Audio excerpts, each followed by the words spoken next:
నమస్తే, welcome to WMM భక్తి channel. ఈ రోజు మనతో పాటు ఉన్నారు రాధా మనోహర్ దాస్ గారు. అమ్మా హరే కృష్ణ. హరే కృష్ణ. మీ జీవిత లక్ష్యం ఇతర మతాలని విమర్శించడమా? ఆ లక్ష్యం వెనకాల మీరు దేనికి వచ్చారు? ఇప్పుడు కబుర్లు చెప్పడానిక, ఇంటర్వ్యూ చేయడానిక, లేకపోతే ఇక్కడికి వచ్చి చంపు పడేస్తాను అంతే. సేమ్ నేను చేసేది అది. వీడికో పేరు కూడా పెట్టలేని పనికి. ఇప్పటి నుంచి నువ్వు ముస్లిమ్స్ తో స్నేహం చేయొద్దు, క్రిస్టియన్స్ తో స్నేహం చేయొద్దు అని చెప్పలేం కదా.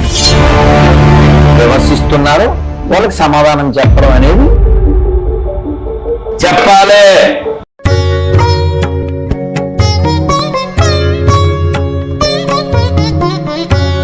నమస్తే, వెల్కమ్ టు WMM భక్తి ఛానల్. ఈ రోజు మనతో పాటు ఉన్నారు రాధా మనోహర్ దాస్ గారు.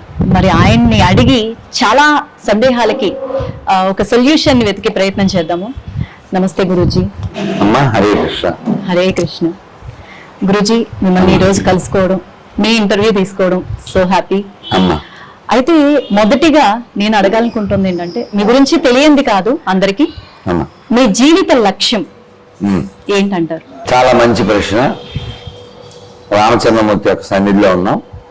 ఒక్కసారి స్వామివారిని స్మరించుకుని, ఆపదామపహర్తారం ధాతారం సర్వసంపదాం లోకావిరామం శ్రీరామం భూయో భూయో నమామ్యహం. జై శ్రీరామ్. జై శ్రీరామ్. వాస్తవానికి నా ఒక్కడికే కాదమ్మా, ప్రతి మనిషికి ఏదో ఒక లక్ష్యం ఉండాలి. అయితే ఆ లక్ష్యం వెనకాల మన యొక్క హితం, పరహితం కూడా ఉండాలి.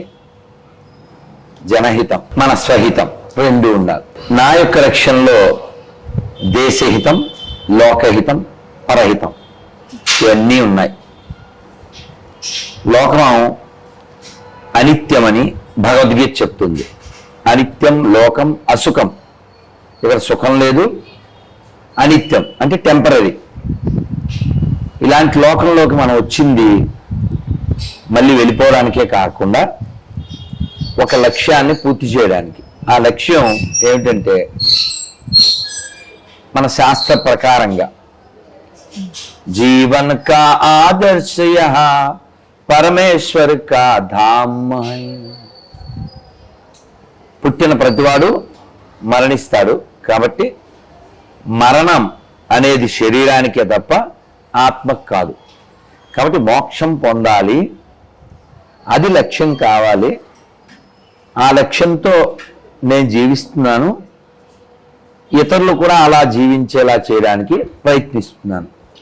అంటే చాలా మంది అచీవ్మెంట్స్ అంటే ఏదో మేడో, కారు, పేరు, పొజిషన్. అంటే మీ దృష్టిలో ఇతర మతాలని విమర్శించడమా? కాదు కదమ్మా.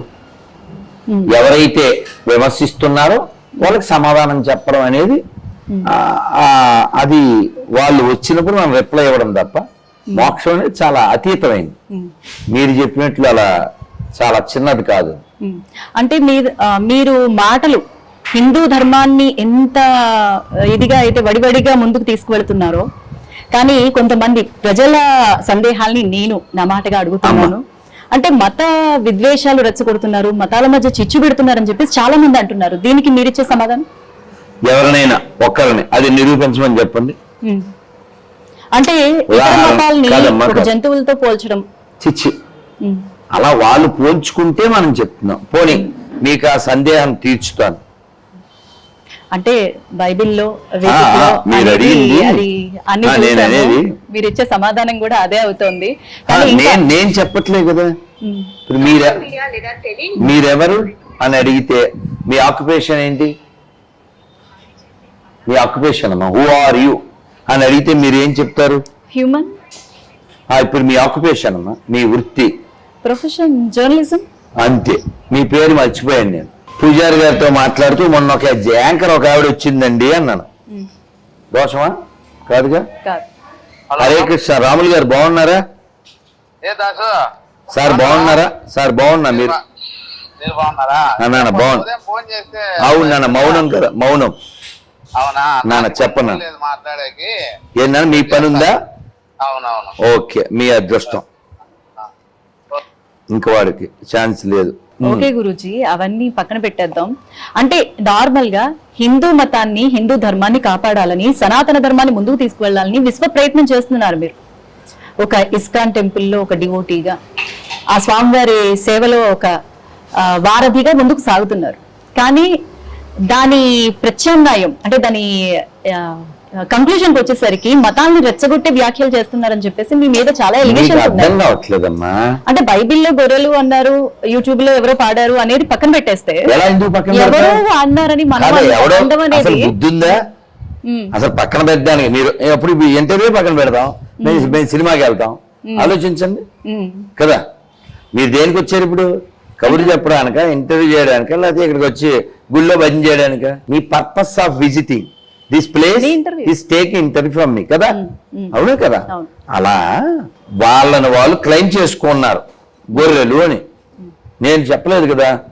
అకార్డింగ్ దేర్ బుక్, వాళ్ళ పుస్తకం, వాళ్ళ మస్తకం ప్రకారంగా వాళ్ళు ఎవరు? గొర్రెలు. వాళ్ళు చెప్పుకున్నారు, నేను చెప్పలే కదా. ఒక్క విషయము ప్రస్తావిద్దాము. ఇతర మతాల నుంచి అంటే హిందువులు ఇతర మతాల్లోకి వెళుతున్నప్పుడు మీరు గొర్రెలు అంటున్నారు. నేను అంటే అయ్యో సరే, వాళ్ళన్నది ఇదే పాడిందే పాట మొన్న వాళ్ళన్నది ఇప్పుడు కింద కామెంట్ ఏమవుతుందంటే యాంకర్ గొర్రె అని వస్తుంది ఇప్పుడు. Be logical. అంటే నాకు చిన్న సందేహం ఉంది కాబట్టి అది కామెంట్స్ లో చూసాను కాబట్టి అడుగుతున్నాను అంతే. అంటే ఇప్పుడు హిందూ నుంచి క్రిస్టియన్ లోకి మారే వాళ్ళని గొర్రెలు అని వాళ్ళు అన్నారు. వాళ్ళు వాళ్ళందరూ ఇప్పుడు భగవద్గీతలో మమే వాంసో జీవలోకే జీవభూత సనాతన అన్నాడు కృష్ణుడు. వీళ్ళందరూ ప్రతి జీవి నా యొక్క అంశ అన్నాడు. భగవద్గీత, ఉపనిషత్తులు ఇవన్నీ కూడా మనందరం అహం బ్రహ్మాస్మి, ఇది మన శాస్త్రవచనం. సో వాళ్ళకి వాళ్ళ మతంలో ఉన్న వాళ్ళంతా గొర్రెలు వాళ్ళ ప్రకారం. సరే, వాళ్ళ ప్రకారం చెప్తున్నారు. ఇతర మతాల వాళ్ళు కూడా హిందుత్వాన్ని మెచ్చి, మన ధర్మాన్ని మెచ్చి మన ధర్మంలోకి, హిందుత్వంలోకి వస్తున్నారు కదా.